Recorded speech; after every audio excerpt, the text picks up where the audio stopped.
Hi there, Virgo. It's interesting because people, when we have a Knight of Swords, a court card, people kind of tend to read the swords as sort of in a negative light. I feel like, especially the court card, like the Queen and King of Swords, um, and I understand why, but I mean, not every air sign is an asshole. So it's kind of like, it's sort of an interesting energy. So I've thought a lot about it because I'm like, okay, what the sword, not all swords are bad. Why do they have this bad rap? And I think what it is, it's because our mind is our own worst enemy. It can be our greatest asset and our own worst enemy. Because I mean, of course, look at what the human brain can do. We've gone to the moon. We've cured diseases. So I mean, it's amazing. But look at what our own mental health can do, and how our thoughts can really sabotage us. I mean, we have the devil here, which is all about negative negativity, negative self talk, addictions, all these things. Um, we can allow our thoughts to turn negative, turn obsessive, turn just kind of in a negative spiral. So I think that's what, when you go through the suit of swords, you start out with the ace of sword, this brilliant, amazing idea, and you're so focused and clear, and then for whatever tons of different reasons, whatever reason, it can get muddled. And when we get to the eight, we're in denial about something. We're not seeing the elephant in the room. We're not facing something. And we've convinced ourselves, and this is a double whammy with the devil, that we're trapped. We're tied by something. We're chained to something we don't want to be chained to. And I think in the very simplest of terms, this is usually our own negativity or self-doubt or insecurity is why we get here. But look at this. So you have this, you're just really not facing something. You're just really feeling tied to a negative situation that you feel like you can't get out of. But lots of times, again, it's ourselves making that decision and keeping us in a situation. Oh, well, I can't get another job. There are no jobs out there. I can't leave this person because, financially, I can't do it. I can't, like, yes, sometimes those things are true, but um, usually there is a way to remove yourself or move on from a situation if you look at it from a different perspective. And I think this is cool. Then we have this Knight of Swords. Knights are, to me, about changing, about change. And this is swords, thinking, thoughts. Changing your thinking is how you're going to get yourself out of this situation. You have to come in and cut away all because what happens is we get emotions caught up in things. And if we can just go back to bottom lining it, this person treats me like shit, I'm leaving them. And not, well, they had a bad childhood and I know they're really a good person. You get all but they've treated me well sometimes. They're not all bad. You get all that fucking crap. And this guy comes in and cuts all that away and says, no, they treat you like shit. Get out. This job is killing you. They overwork you. They kept saying they were going to give you a raise. They haven't done it. Enough. This family member is nothing but trouble and takes from you, and fill in the blank. It's codependent. Done. Like he just has none of it. So I can see why people think, oh, they're mean, they're abrupt. But this guy's like, enough of this. Let's move on. Do you want to be a sad bastard and just be like this sad person, or you want to, like, you got to do something. You got to change something. You got to cut the ties with this negative situation, one way or the other, and get going. So, oh, and the magician, you can do whatever you set your mind to. I mean, the magician says, no, you're not lacking, actually. That's false. That's your brain. That's this Eight of Swords energy.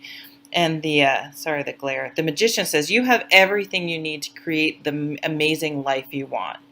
So the only thing holding you back is you. And you're also super talented. This is my card of being first of all, a really good teacher. So some of you may want to think of teaching, and it doesn't have to be like in a school. You can teach whatever you're interested in. I mean, if you knit, you can teach people how to knit. I mean, seriously, you can teach. Don't keep it restricted. And I think this is sort of like open your mind. Like don't put restrictions on things that truly aren't there. Like you're adding all sorts of rules and restrictions around in your life that are holding you back. So I guess you really have to challenge yourself and ask yourself why you're doing that. What are you getting out of that? Why is it just fear?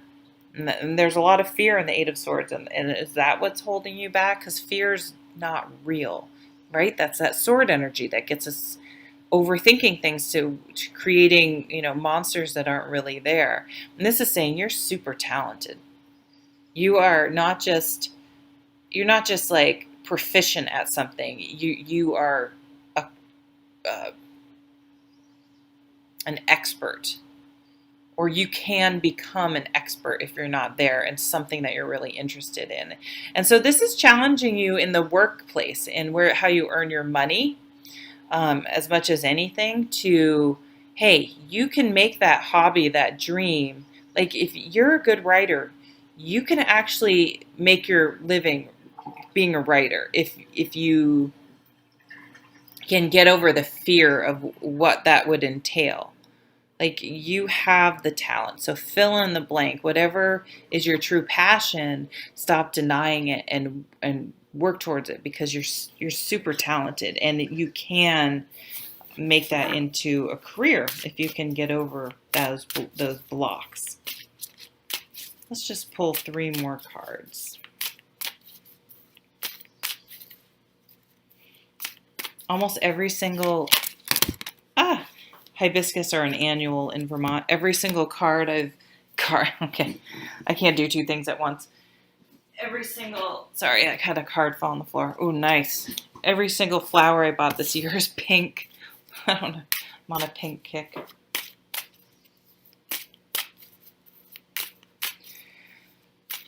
Wake up call.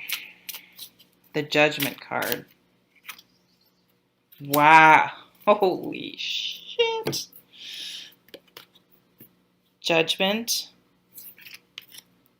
The Chariot.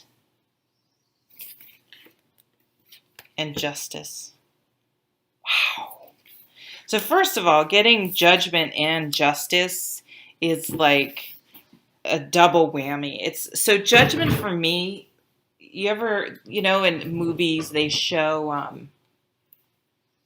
like someone's hysterical and someone comes up and slaps them across the face and like they snap out of it and it's like, oh, like you're being crazy.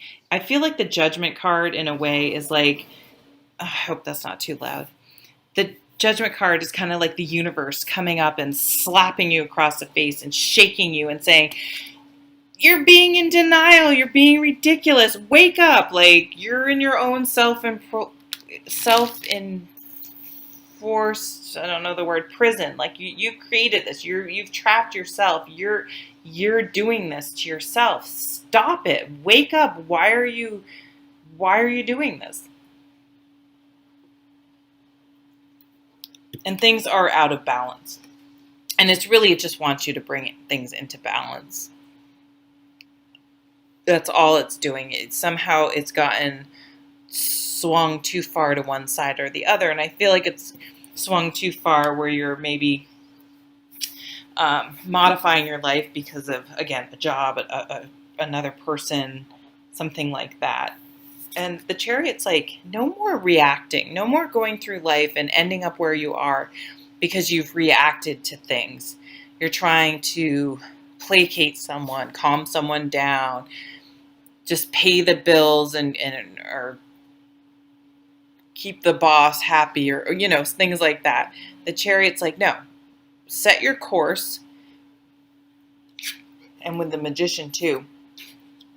Set your course and take action to get there. And sure, there may be roadblocks, there may be things you have to deal with, but be careful that you're not all of a sudden like, I live in this danky town I never wanted to live in because I followed a boyfriend here. They've dumped me. That happened to me before. And then you got a job. I actually ended up loving where I lived, but I had a boyfriend convince me. I was adamantly refusing to move because we hadn't quite even been seeing each other a year. And I'm like, I'm not moving for you. It's, we haven't even been seeing each other a year. And he talked me into it, and he promptly dumped me. So anyway, this is challenging you to get back on course. And where do you want to go? Stop holding yourself back. I feel like it's like this. I know it probably seems negative, but this is like such a freeing reading. It's like, again, you're going to get that wake-up call, that judgment, so that wake-up call, and you're like, wait, why am I doing this? And it's just going to be like, you're like, what the hell am I doing? And once you sort of snap out of it, things really start to flow, and sky's the limit really for you. You just have so much promise and ability. So really, maybe coming in the month, you like this month you're going to be forced to deal with things, but then you're just going to be like free. Like I just see you just like blossoming after you sort of deal with that elephant in the room. Have a great month, and I'll see you at the next reading. Take care.